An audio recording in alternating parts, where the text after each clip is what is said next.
This is Paul McGann, and you're listening to the Five-ish Fangirls podcast.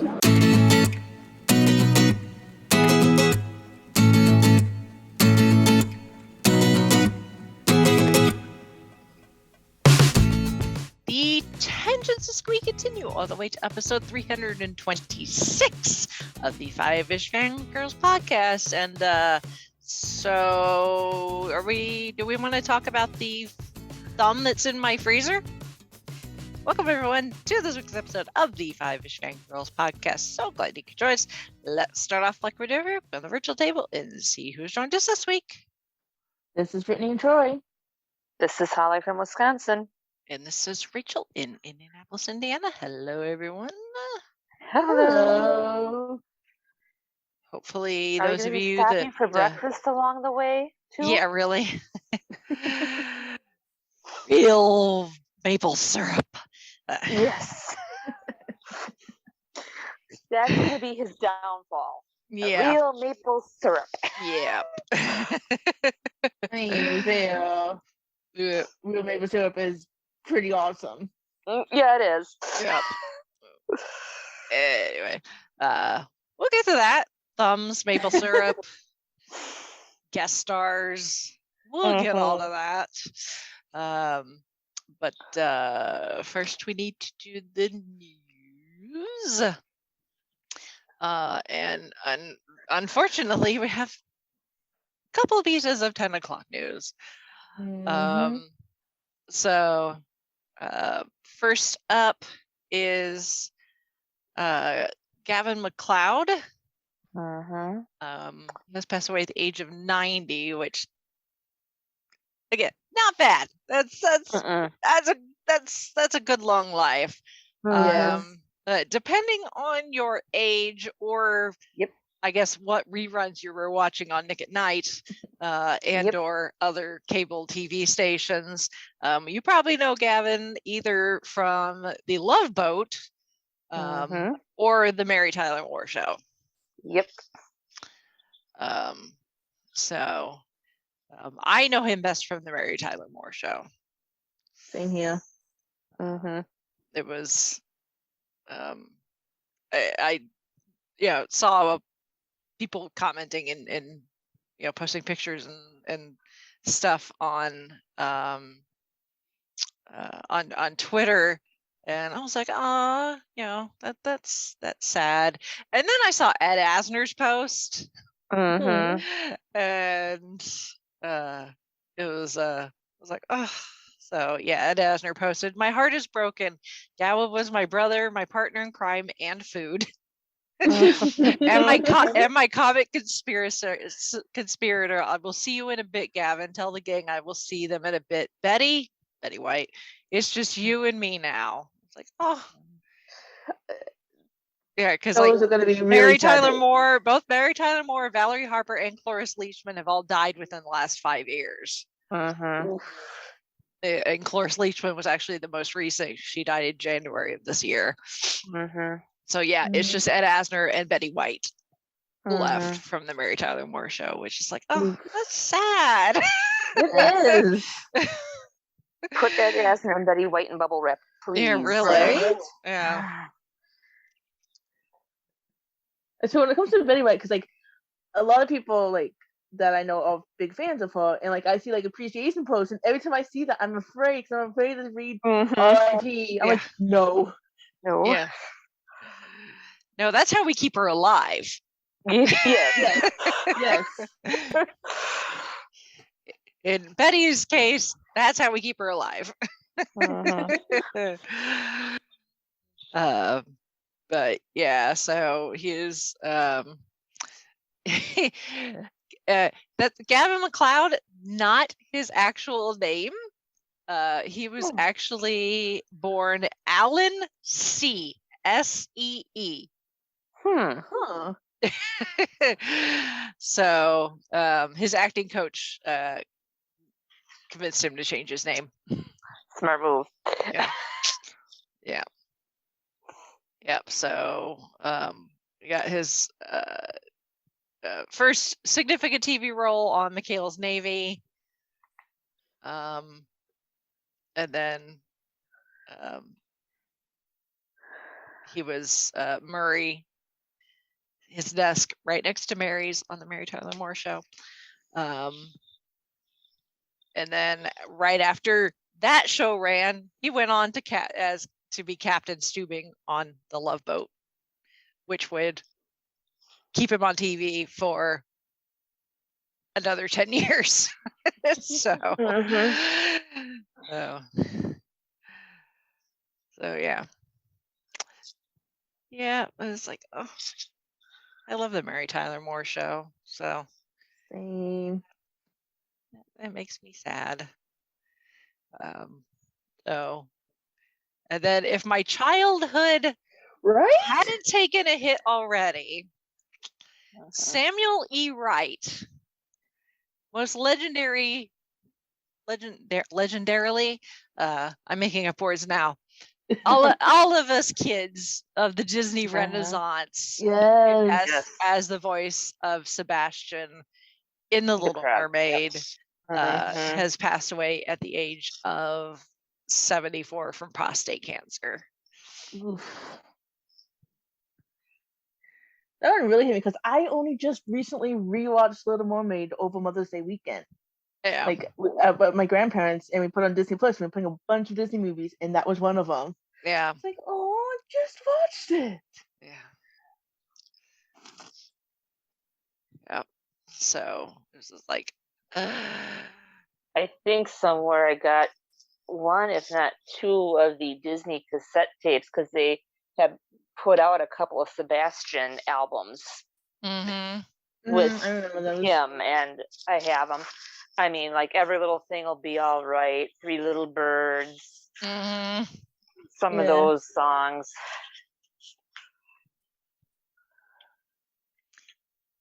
Yeah, he and he did the direct to video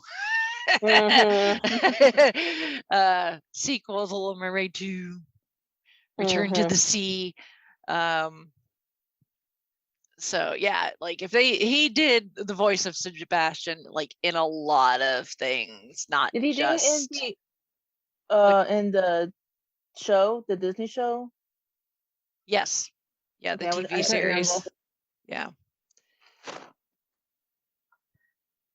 Yeah, so the Little Mermaid TV series. There's an arcade game that he did the voice for. Sebastian made appearances on House of Mouse. So yeah, he did quite a bit as a voice about Sebastian.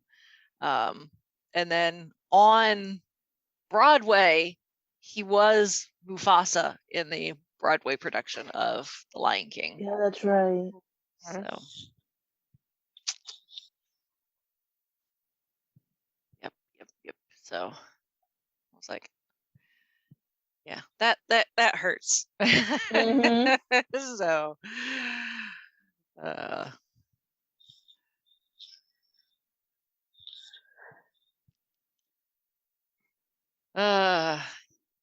screw you, cancer. Exactly. Indeed. So yeah, hum a few bars of Under the Sea or Kiss the Girl. In honor. So all right, moving on to happier news, as long as you're not a internet troll who's getting on Neil Gaiman's nerves. We've got more Sandman cast announcements. So now included with all the others that have been previously announced, we've got David Thewlis, who I think most people know probably from Harry Potter. He's going to be playing John Dee, who is a bad guy, apparently. I guess. I really need to get back to reading the the graphic novel. Patton Oswalt is going to voice Matthew the Raven. Nice. Nice. So, there you go. And then who apparently is like Dream's sidekick. And then Stephen Fry is going to be playing Gilbert. And coming in to play Joanna Constantine. So John Constantine's great grandmother, Jenna Coleman. Ooh, nice. Well, this is the Netflix thing, right? This isn't the Audible. Yes. Okay. No. Okay. It's like a nice, like I was like looking at the cast and like it's a nice mix of people I've heard of and seen them in things, and others I'm not entirely familiar with, but I can't wait. Yep. So like they're giving us like these casting announcements as it's being filmed. So it's like, well, these people are on film now, so I guess we can let people know. So, but yeah, in this, because I can't find the last announcement where we had like headshots and stuff, but this time around, along with like the headshots and who the person was playing, they are also giving the characters pronouns. Yeah, I saw that. And apparently people are throwing a hissy fit because the gal playing Death is black. It's Death. Death really has no color. Right. Death is Death. It's like you can't classify Death with anything. Like exactly. What? Yeah. And then Desire, because you've got Desire and Despair, who are twins. They're sisters, but Desire, while Despair uses female pronouns, Desire is non-binary and therefore goes by they, them. And people are like throwing a hissy fit on that too. And Neil Gaiman is like, no, Desire has always been like non-binary, gender fluid. So yeah, they, them would be the appropriate pronouns. Yeah. So yeah. People are just throwing hissy fits for no reason. And like someone was trying to tell Neil Gaiman that he's a sellout. Like I was like, no, he's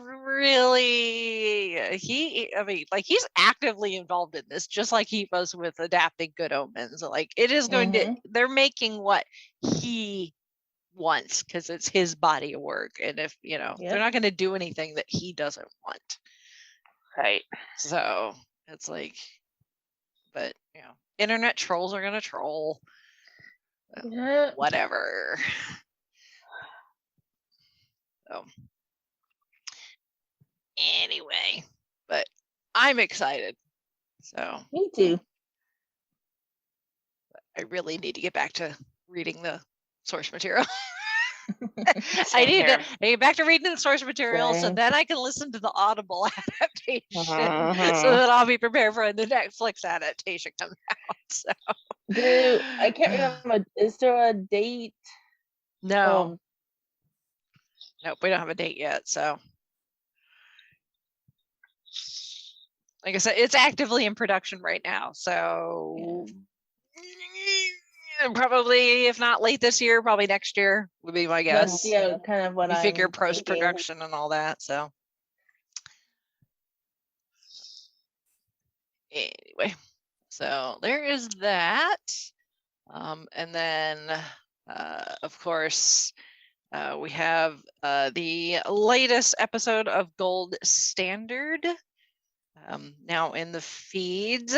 So we reviewed The Greatest Show on Earth, which Yeah, was not.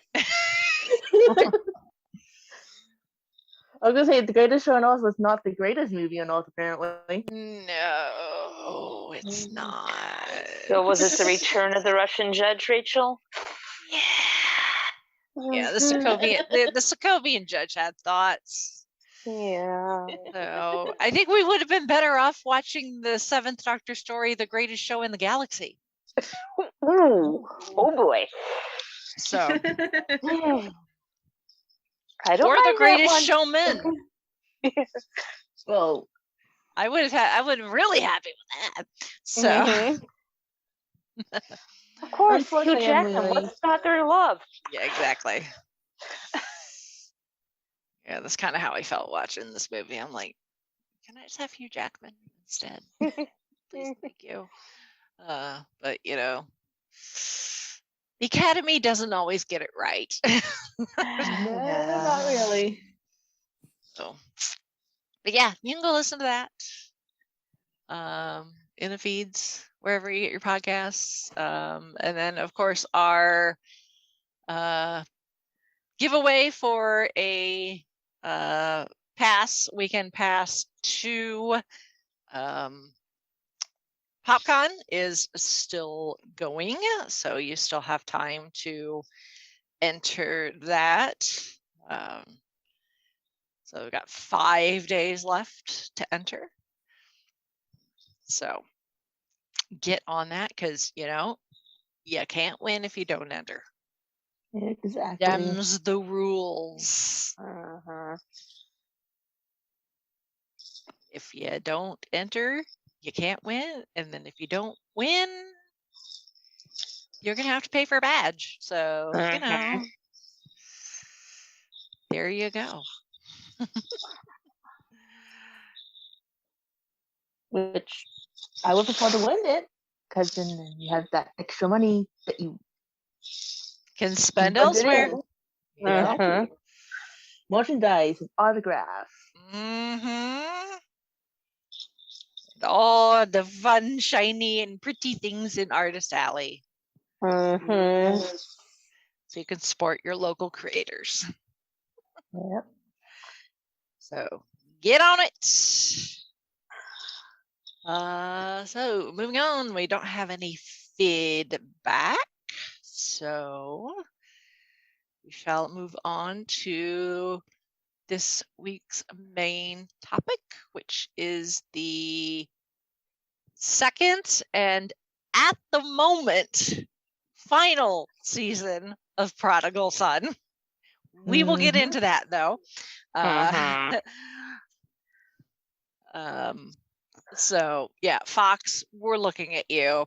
Yes. Mhm. It's And just- surprise, surprise, Fox. Yeah, are we really surprised? Not really. No, Fox. Yeah. So when we ended last season, which now seems so long ago, thank you, COVID, delaying everything. Ainsley had essentially in cold blood, although really considering the situation, I don't blame her. But she had killed Nicholas Endicott, who was the kind of the mastermind of all the bad things happening in New York City. He was very kingpin-ish. With that's a good way of putting it. Yeah, with his influence in a lot of places, so he could get away with a lot of things, because money talks. And grease a lot of wheels. Yep. So, and of course, Bright is there when it happens, so he witnesses the entire thing. So now Bright has it on his shoulders that he needs to fix it so that Ainsley doesn't end up in jail, which really, I mean, with Endicott dead, like his network kind of falls apart. And so it's kind of a moot point. And he was threatening her Yeah. So Like he was there mocking. self-defense. He was there mocking Malcolm, talking about how he was gonna like do bad things to Ainsley. So really, this could be considered self-defense, and she wasn't in justifiable homicide, or at the very least, she was not in her right mind. No. Yes, at the time because of the undue stress of being held prisoner. Exactly. Yep. You could have saved yourself a whole lot of mess, Malcolm. And not having to gaslight But this is your Malcolm own we're sister. talking about. I know this is Malcolm Bright, and he does not know how to handle negative emotions. So he just like he just assumes the worst is going to happen and therefore acts accordingly. Yeah. In the meantime, he still has to do his job working with the police department, And then he's dealing with daddy issues too, where and daddy still wants dealing him to come with the daddy issues. So it's like, because daddy still wants him to come and join the dark side, and Malcolm's like, no thanks. Yeah, exactly. And it's like, you've got Jessica being Jessica. Yeah. So like, do I write the novel or don't I write the novel? I'm writing the really. novel. Yeah. I don't remember what episode it was, but at one point, like, she and Ainsley were arguing about something, and Ainsley was like, she was like, Mom, how can you be like this? And Jessica's like, we're wasps. It's what we do. I'm like, at least she recognized it. That's the one thing I love about the show is like, it could have been easily any other. And I know I talked about this too with when we talked the first season this easily could have become just another like crime cop procedural. Law and Order, Bones, take your pick, CSI, whatever, Criminal Minds, again, take your pick. And while they do hit some of like the tropes and cliches that you see in a lot of these shows, they will sidestep some of the ones that could have easily fallen along. Like Jessica could just be a wasp. You're very wealthy New Yorker, stuck up, but she acknowledges that she's a wasp, and she acts that way. She just doesn't care. Nope. And I love it. And she doesn't care if she's got a few secrets in the closet about her family. Exactly. It's like, I just love how they just because she marries into a family that has secrets in the closet, let alone I don't have anything in my closet while it's cemented, rebarred, and stuff breaks free. Yeah. We get to meet her sister. Yeah. Boy, howdy. Which I think was absolutely hilarious. Yeah. Yes. So that was fun.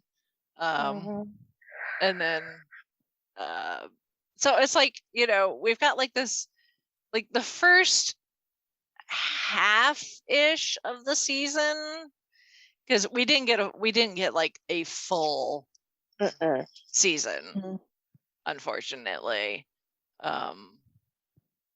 We didn't get 20 plus episodes, whatever the go-to. I don't even now with these days with like all the streaming services, I don't really know what a typical like TV season, how many episodes it's supposed to be. I think it's supposed to be like 22, around 19, anywhere from 19 to 22. That's the sweet spot. Okay. For the non-streaming shows. Most streaming are 13. Yeah, 13 or 16 range. Okay. And we only got 13 with this season. So So basically, kind of like a writer's strike season.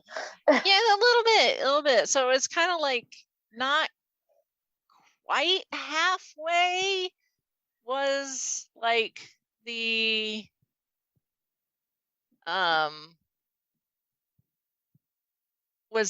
plot of that, the Malcolm trying to protect his family, and then eventually Jessica figures it out. So, and trying to keep her from spilling the beans to anybody. Right. And then we have 2 guest stars. Yeah. That's like Zeta Jones and Alan Cummings. And as much as I love Catherine Zeta-Jones, I would have loved to have seen more Alan Cummings, who, in my opinion, 2 episodes was not enough. Oh my God, yes. There that was developed, but it just, boom, he's gone. And I had messaged this to Britt. I'm just like, okay, Alan Cummings' character could be an alternate universe character from Dylan Reinhardt from Instinct. It's like, Well, I love Alan Cumming anyway. Like he's a fabulous actor, and he pops up, like every now and then in things, like he was in Doctor Who and the Witchfinders. And was just absolutely fabulous in that. So like when he popped up in this, and because like part of Endicott's body is found. So it becomes under the jurisdiction, I guess, of Interpol. So they get to bring him into it, and but he's also not only works for Interpol, but he himself is kind of a like author to boot. An author and like crime enthusiast. And just they almost made it seem like that Bright and his family got off scot-free as far as the murder of Endicott, because the part of Endicott's network was being murdered. Like piece by piece, and eventually it got to this one gal who worked closely with Endicott, and she was the one killing everybody. So, and then she ends up dying. So people just assume that she was the one that killed Endicott. But murder suicide, done deal. Right, yeah. So it was like but I wonder if it comes back. If it comes back, that maybe the door is not quite closed on the Endicott death. Maybe, I don't know. And hopefully a certain Interpol agent, because I was even getting slight things too. Is like, okay, is Alan Cummings' character a good guy or is he a secret baddie? Because it almost seemed like they were kind of hinting it could go either way. Well, he is British, so really it could. Yeah. Right? Exactly. Right. Ooh, British accent. You might be bad. So that's the way it goes. It's like, is he secretly a bad guy, or is he just stealing the scene? With Alan Cumming, it could be both. I was gonna say he steals the scene in everything he's in. Yeah. It's just like when he walks on screen, you hear his voice. It's your eyes are on him, seeing what he's doing. It's just like, forget everybody else. You're focused on him. It's like, hello, and in a really nice suit. Exactly. Man knows how to dress. Yeah. Yes, he does. Yep. So yeah, that was. I don't know how I feel about that, because it's like it's kind of interesting in a way to think that maybe they genuinely got away with it, which again would be kind of subverting what you would expect. Because it's like, these are supposed to be these are supposed to be the good guys, these are supposed to be the people we root for, but they did do something bad. Yes. So it's like, well, and Gil kind of going along with it and not thinking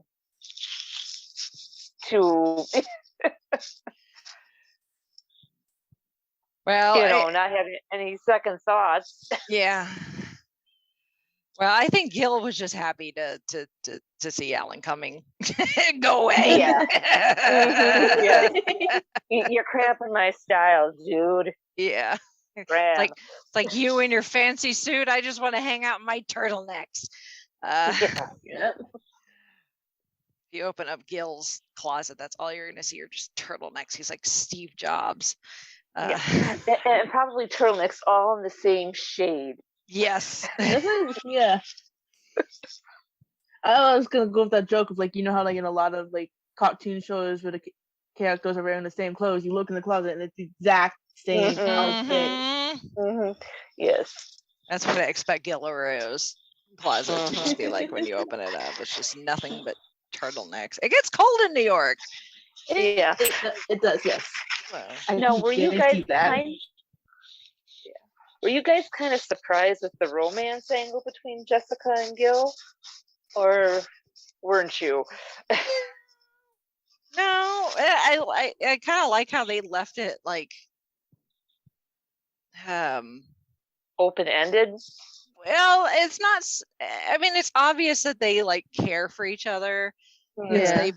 They've been friends for a long time, and maybe in a different world, maybe Jessica would have maybe gone with Gil, but being from the family she is, the WASP, you gotta marry proper. Right. So marrying a successful surgeon, what could be more appropriate for a woman of her station? But it's obvious that they care for each other. I think it's kind of interesting that they've left it open to whether they have acted on it yet. Right. Yeah. Because like when she shows up when he's working on his car and they're like having a moment and it's like, is this going to be like, Mulder and Scully where you never actually see them like do it? Right. Yeah. They did. Them kiss. Yeah. Even though we know what. Yeah. Yeah.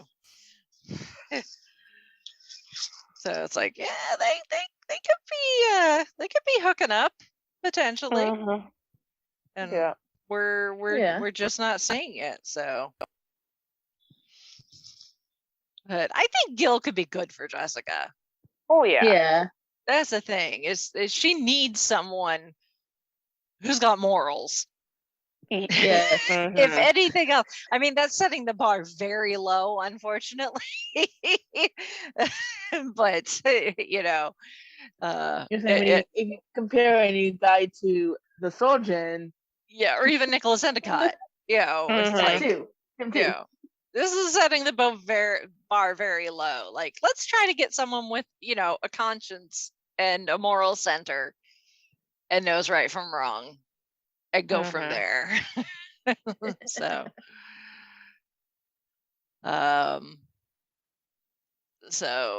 yeah. Since it's in the first half of the season, what did you guys think of the episode Head Case, where Malcolm falls down the elevator shaft and we get that like alternate?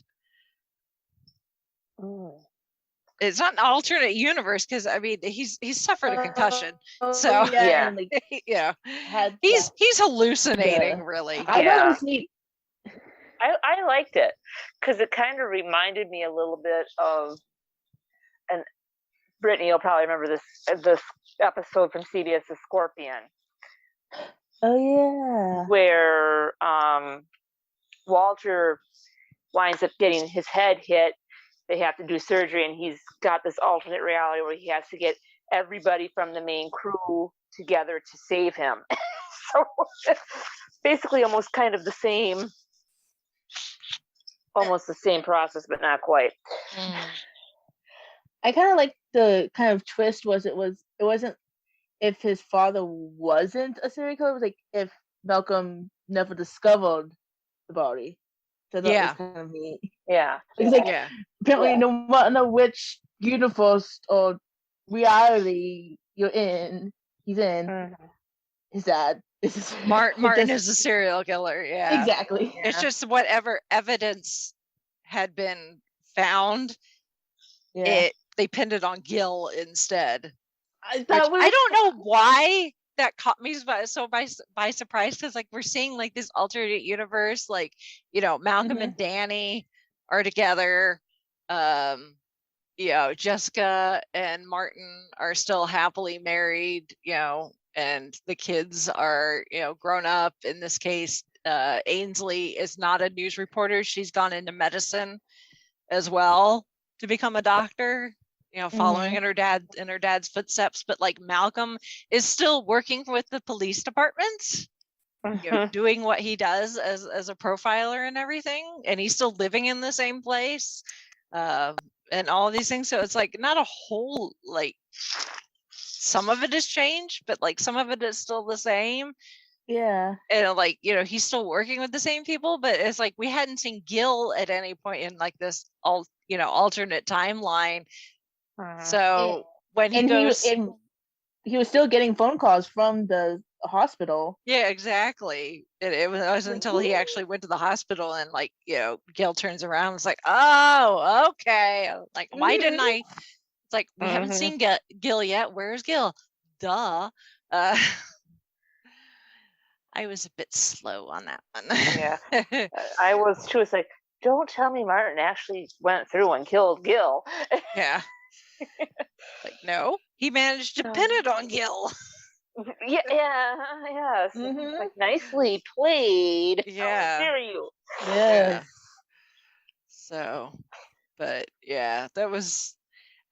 It's again, it's an interesting way of doing the alternate timeline thing where it's not so drastically different that it's like super obvious. Yeah, it's really, really believable. So, and I guess I should probably backtrack a couple of episodes to, I think, my favorite one of the entire season, Take Your Father to Work Day. Yes, that's my favorite too. I love that one.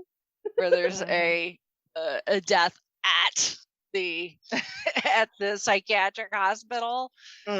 So it's Malcolm and Martin essentially working side by side, trying to figure out who killed this inmate.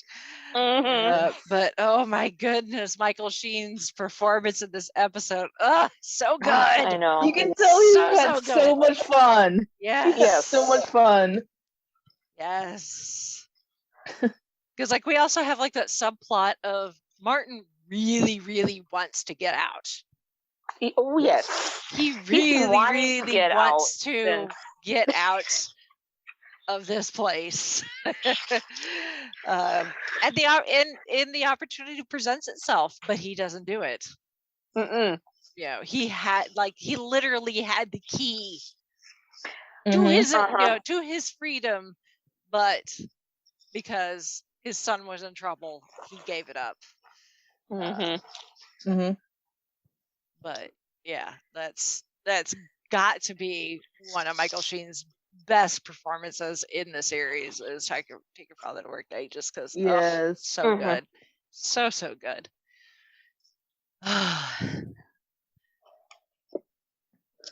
I love the moment when Idrissa meets him. Yeah. Like, he goes outside and like Gil has around, he's killed 24 people. Yes. At least. Yes. That we know of. That we know of. Yeah. But Idrissa's like, oh, it's the surgeon. I love Idrissa.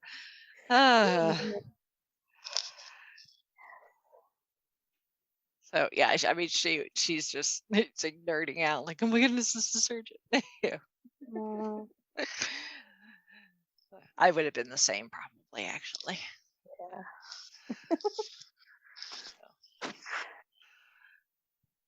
yeah. Well, and then like Adrisa like gets like kind of her own episode Yes. in the Killabusters, Yeah. which I thought was pretty hilarious. Yes. You know, being part of like this internet, true crime aficionado where they try to solve crimes. Which that did not surprise me. Like, yeah, that sounds like about right with Paul. Yeah.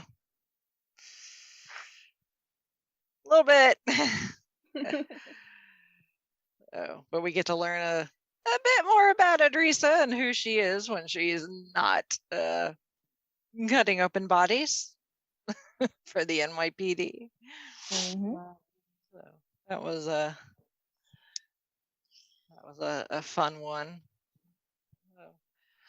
And then it kind of switches after like Alan Cumming leaves. Yeah. And then switches to Martin and his relationship with Vivian Capshaw, the new doctor, lead doctor at at Claremont, played by Mm-hmm. Academy Award winning actress Catherine Zeta-Jones. Mm-hmm. Yep. Who turns out to be a psycho. Mm-hmm. Yep. Could kind of see that one coming just a I little. was gonna say, what's the whole like? I know opposites attract, but sometimes. Mm-hmm. Yeah. A little bit.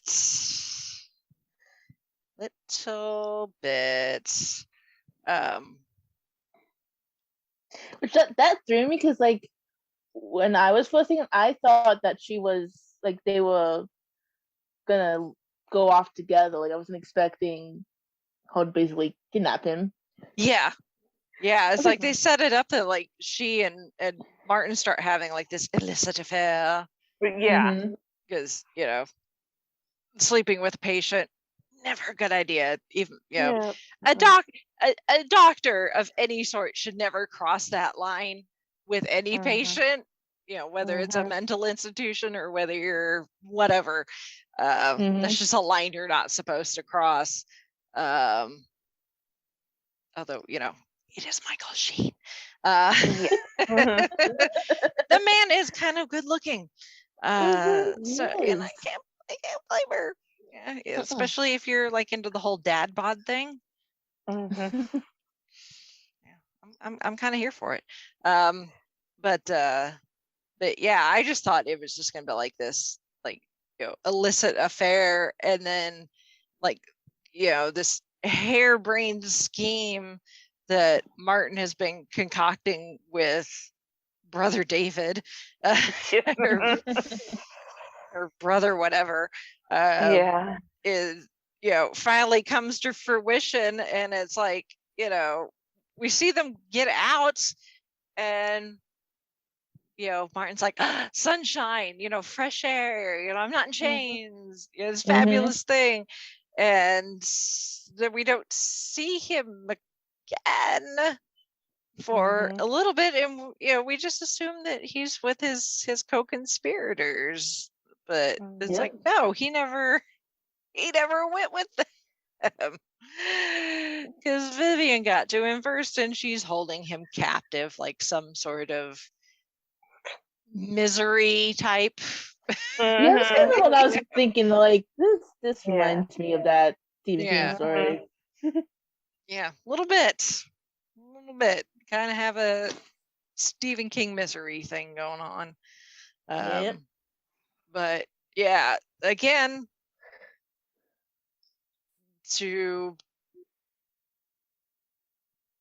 I expected one thing to happen, and they're like, nope, fake.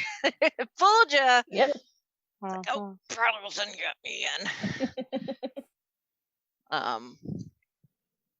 So then, they go on this manhunt that includes bringing in the U.S. Marshals. So once again, you're bringing in somebody from the outside who's got a higher authority than Gil. And Gil's like, but stepping on my jurisdiction. This crazy manhunt for Martin, and technically they fight. Well, technically, I guess Malcolm finds it because he figures out that Vivian is the one that got him, and he gives himself up to Vivian. Which again, I was like, oh, right? Why? Right? Like, why? Why? That is one trope that unfortunately they got heavily into, especially with Bright, is everything is my responsibility, therefore I must fix everything, and if that means I have to sacrifice myself or put myself in mortal danger, so be it. Yep. And I hate that trope. I really, really do. It is so overused. The sacrificial hero. Yeah. It's just like, I mean, there are times where the stakes are going to be super, super high, like Tony Stark in Endgame.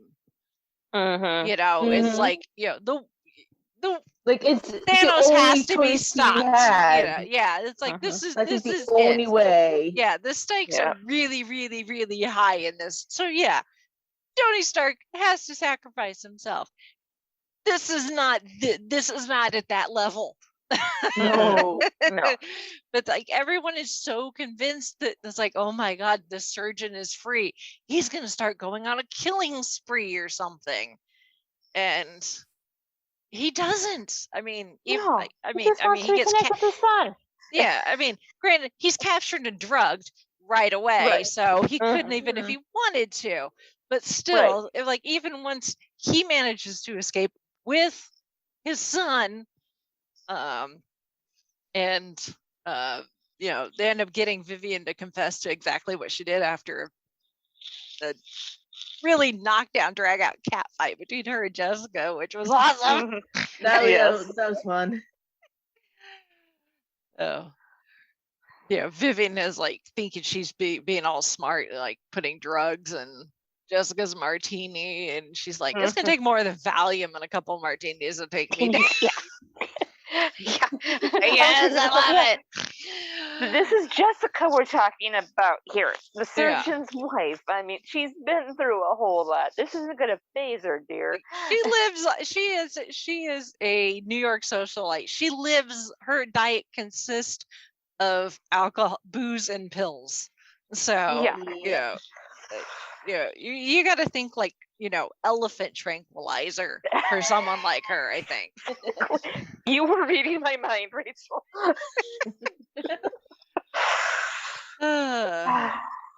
So it was father son reunited, and Bright the entire time is just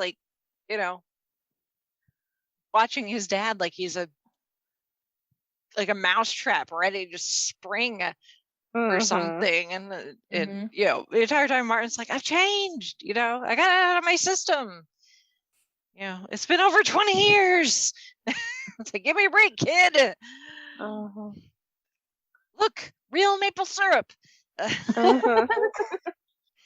Which I can't blame him.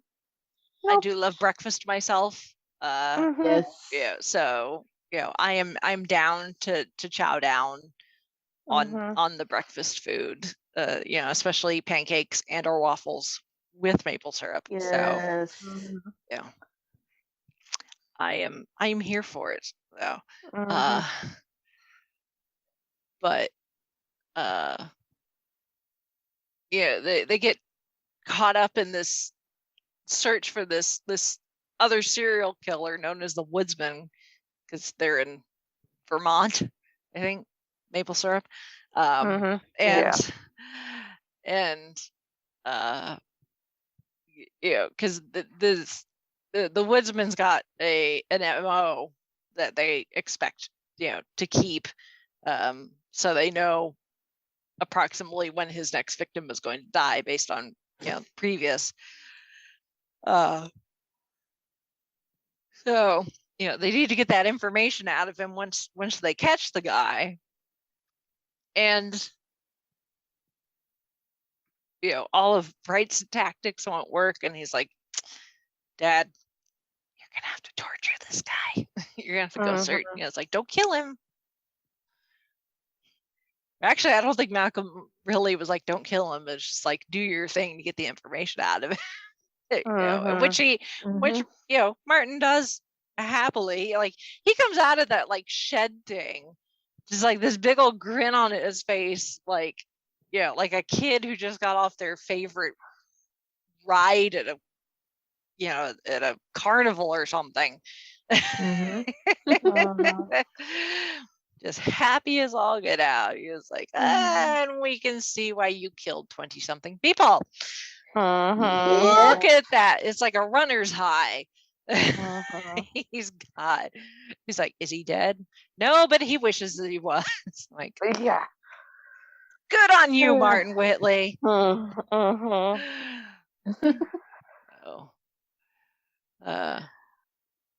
It's just like, note to self, don't mess with him. Yeah. Yeah, really. But it's like, you know, it's like, yeah, I mean, Martin, I mean, he's a convicted killer. He needs to go back to jail.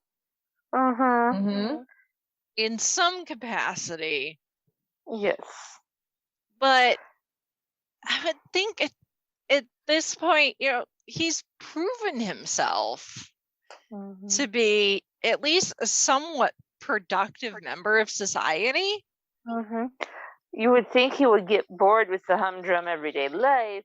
Yeah, it's like, you know, give him things to do while still keeping him secure. Right. And you can kind of, you know, keep him happy and therefore not wanting to run if he still feels like he's being productive, which is why he ran. You know, it's like, you know, Bright is like, okay, I'm calling the cops. I mean, because they did, the gal that had been in this hole in the ground for several days would need medical attention. So, you know, they got to call somebody because they're out in the middle of nowhere in the woods. But, you know, I don't really blame Martin for taking off. No. The minute that Malcolm calls the cops, but I don't know why he felt like he needed to egg him on like that. You know, what? It's one of those things where it's like, you know, we don't know right now what Martin was thinking. Yeah. Unless he was thinking that it was a lie. He's like, I'm not calling the cops for help. I'm calling the cops to pick, you know, you, Martin, up. Yeah. Take you in. Yeah. But it's like, you know, to goad Malcolm like that to the point where Malcolm feels threatened. Right, exactly. And then runs at him with a knife. What do you expect him to do but turn, you know, defend himself and then, and stab you. Yeah. So he's like, he stabbed you once before, even though you told him to, but still, he stabbed you once before. Don't think he's not going to do it again. Yes. This is your son we're talking about here. Right. Yeah. This is kind of where my brain went with this. Is he thought that that his son wasn't actually gonna like maybe kill him, just stab him enough that like he get caught and maybe he gets sent to jail too, so they're still together in jail. That's kind of like where my mind was going. Like that could be his. I was just thinking at the way, like he realized that the cops were called. That he'd probably go back to jail. Why not try to get his son to be stuck with Okay. him. Stab me, but hadn't don't thought of stab me that. so good that I'm gonna possibly bleed out. Yeah. I had not thought of that, but that actually could be That would an work. interesting way to do things. Mm-hmm. Yeah, where they would have no. They would. Yeah, I could see it, Brittany. They would have no point but to talk to each other if they put them in the same holding area.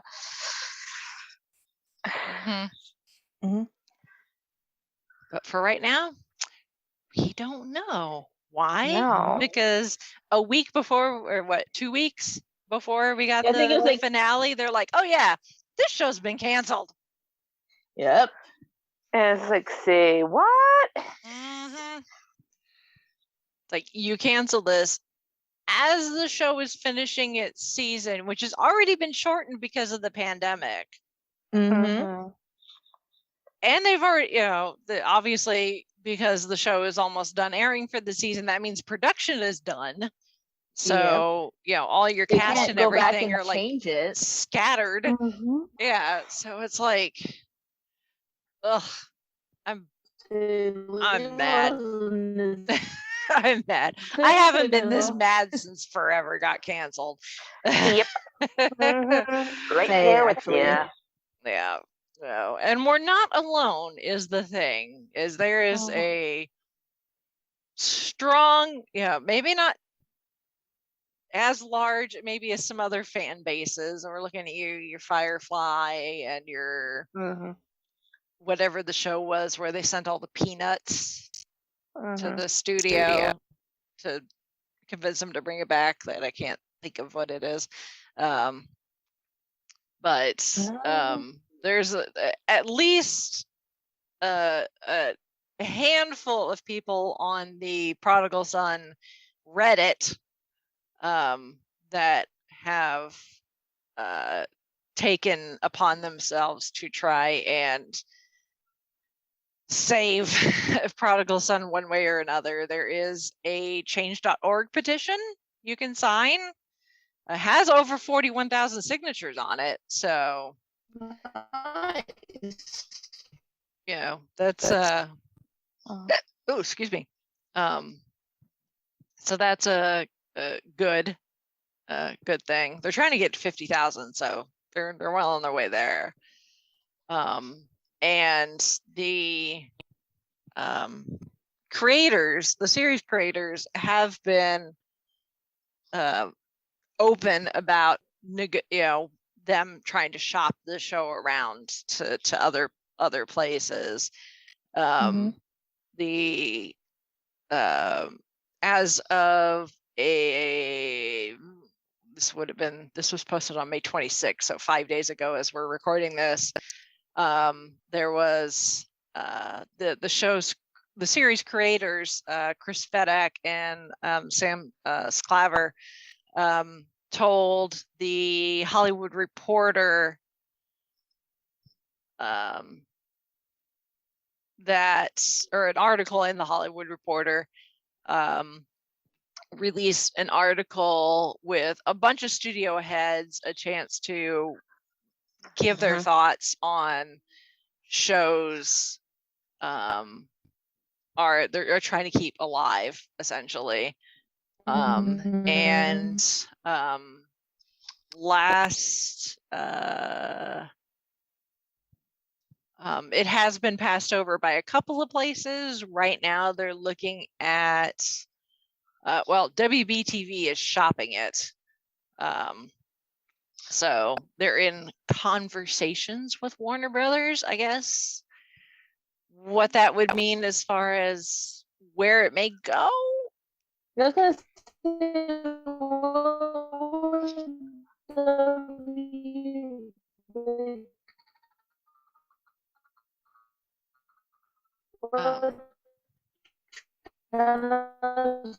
does WB or streaming still have? I'm not sure. I've seen people give their 2 cents online. Whether it should go to Netflix or Hulu or maybe the CW, because they got some openings. They don't have Arrow or Supernatural, so True. why not? Because it is a bit more adult, so it could kind of fit. Yeah. Obviously streaming services, that really doesn't matter. If anything, they could actually dial it up as far as like the gore and violence if it went to a streaming service. They have it on, on Netflix, so cool. They can get really gritty with what they want to show and stories they want to tackle. Yeah, I mean, some of it is on HBO Max. I've been watching it on Hulu. The first season on HBO Max. Yeah, the first season's on HBO Max and the second season is on Hulu. Yeah. Obviously I'm partial to Hulu because I already have a subscription. That's just me. But I mean, if we were to get it to come back and get at least a season 3, they have teased us with some of their ideas. A lot of it would be Malcolm's evolution. I'll read the quote from Scalvar. The spine of the season was Bright becoming his own man. The Danny Bright relationship was key, along with the new venue where Martin could shine. And they were hoping to have Catherine Zeta-Jones possibly return.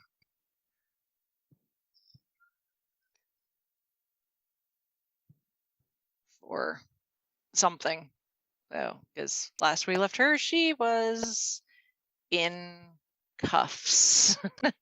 Yep. But not, actually on trial or anything yet. So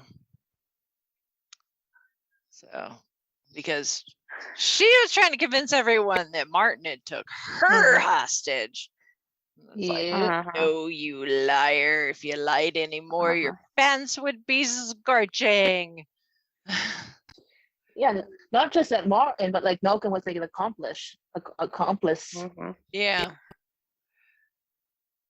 Yeah, exactly. So, there's so much potential. At the very least, I hope we could get a 3rd season and allow them to tie up those loose ends. Yes.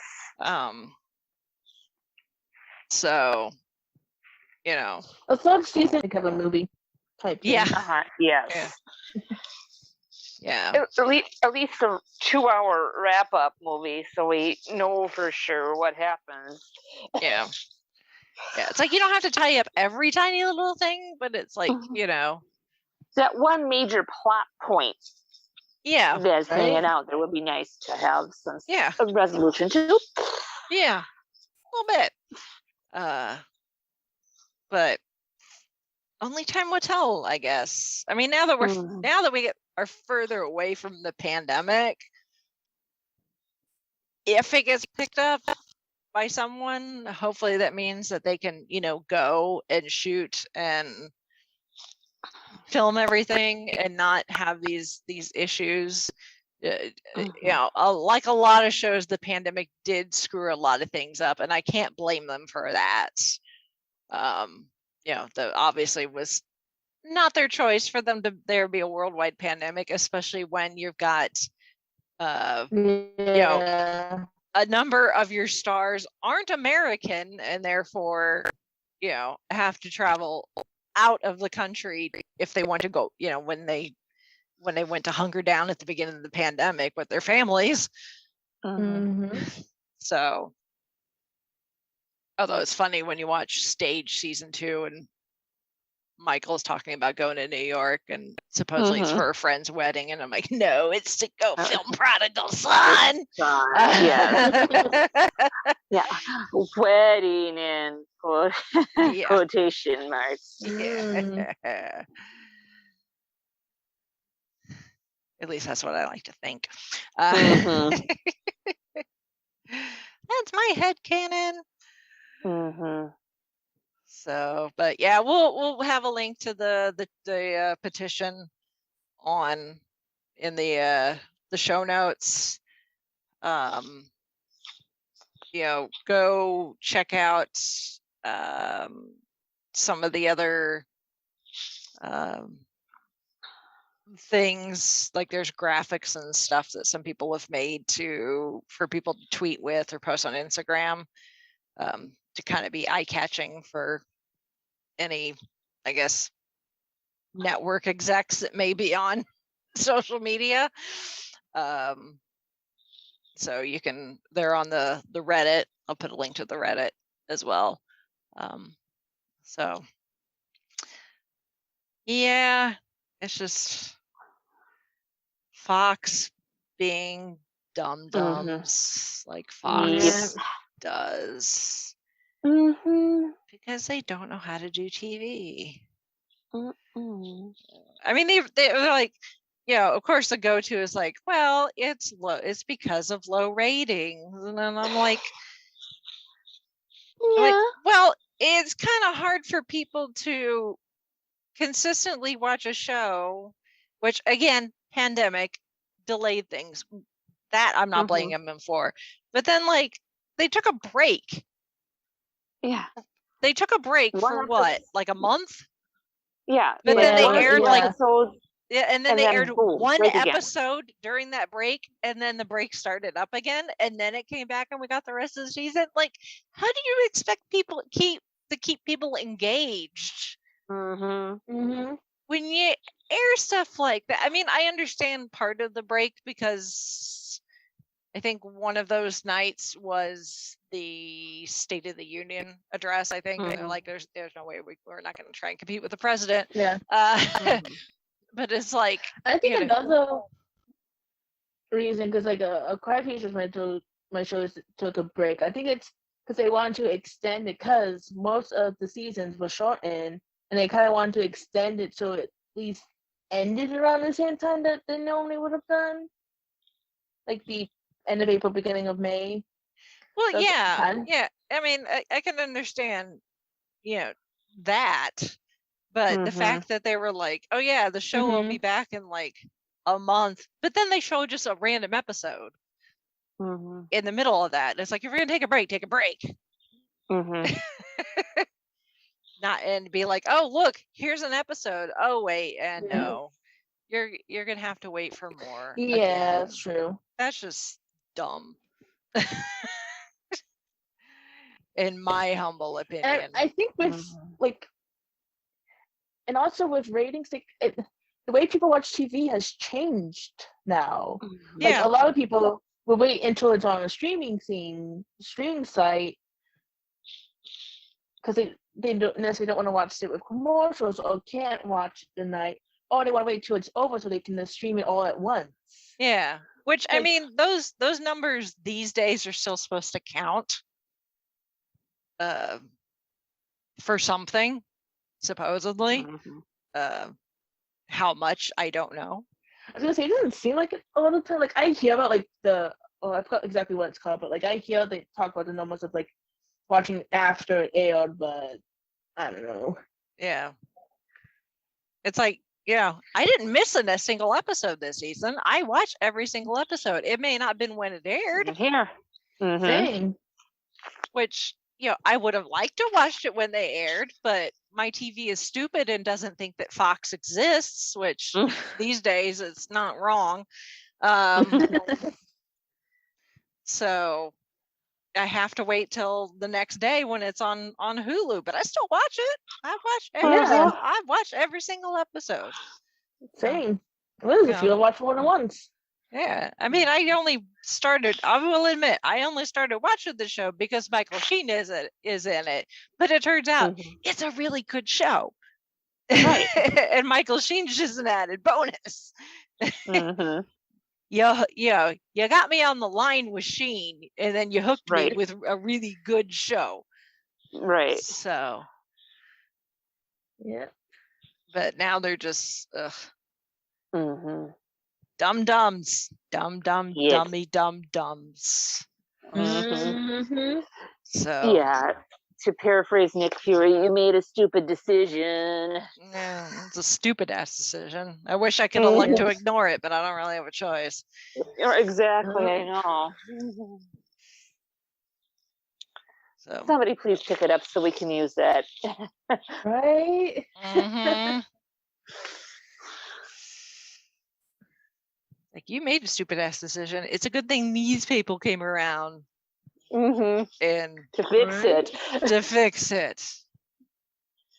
Again, Tony Stark saving the day. Mm-hmm. We're still waiting for Tony Stark to come collect that nuke. Yep. Yes. Oy. Uh-huh. So yeah. There's our soapbox rant for Yep. once again giving us good TV and then taking it away. Yep. Meanwhile, Grey's Anatomy is going on for the 5 billionth season. Right? Yeah. Yep. We're not bitter, not at all. So, yeah. Any other thoughts? No, I think we covered them. Yeah. Yeah. I mean, we could sit here and rant for until we're blue in the face, but it wouldn't change anything at the moment, unfortunately. Yeah. Nope. All we have is hope. Yeah. And not gonna lie, I haven't done it yet, but I might go like skim fanfics and see what people, because there are people who have good ideas and kind of see what like, they. Yeah. I will give the fanfic community that when sometimes either storylines get screwed up or shows just get screwed over, the fanfic community, there are some really talented people out there that will come up with in full force and with some awesome filling stories. in those blanks or fixing things. So at least you get something. Yeah. So, and if it never comes back, I'm just going to assume that it ended the way that one fanfic that I shared, where it turns out that Martin is actually a Aziraphale. And he's got amnesia and forgot who he was, and Crowley has to come save him. Yep. That is going to be my headcanon until Prodigal Son comes back. And there's nothing you can do about it. You're going to die on that hill.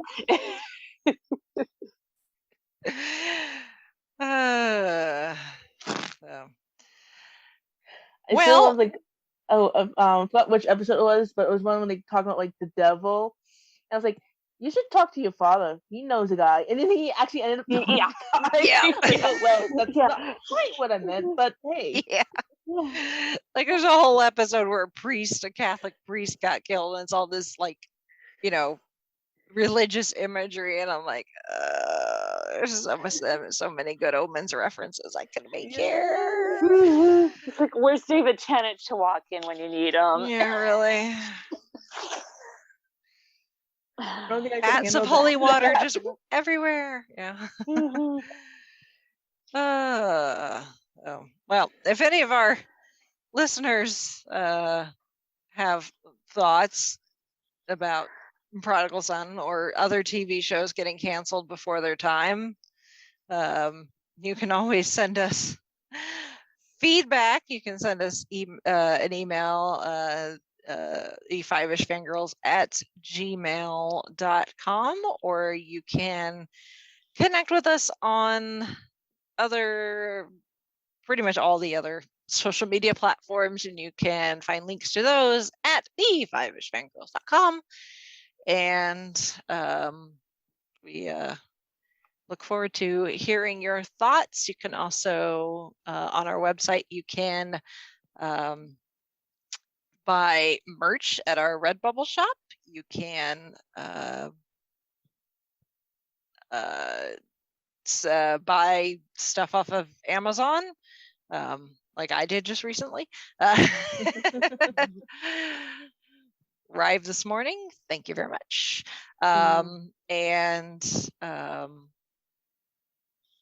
Of course, enter our giveaway for that PopCon weekend badge if you are so inclined.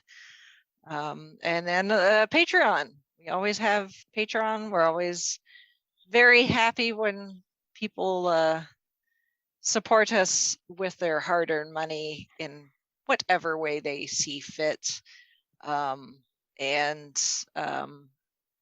We keep meaning to mention it, but we are part of the Southgate Media Group, and they too have a Patreon. So there is exclusive content that cannot be found anywhere else, including Patreon exclusives from other Southgate podcasts and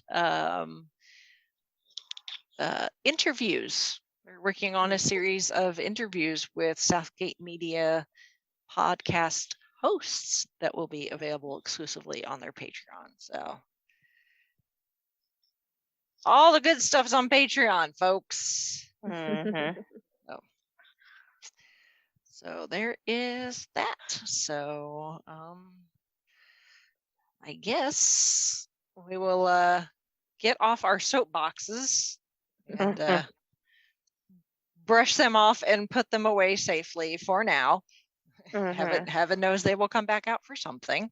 We'll have them at the ready if need be.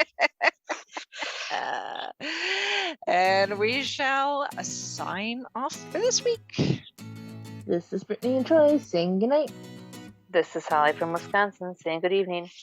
And this is Rachel in Indianapolis, Indiana. And just because of the way it falls on the week, I'm going to go ahead and wish Brittany a happy early birthday. Yes. Thank you. You're welcome.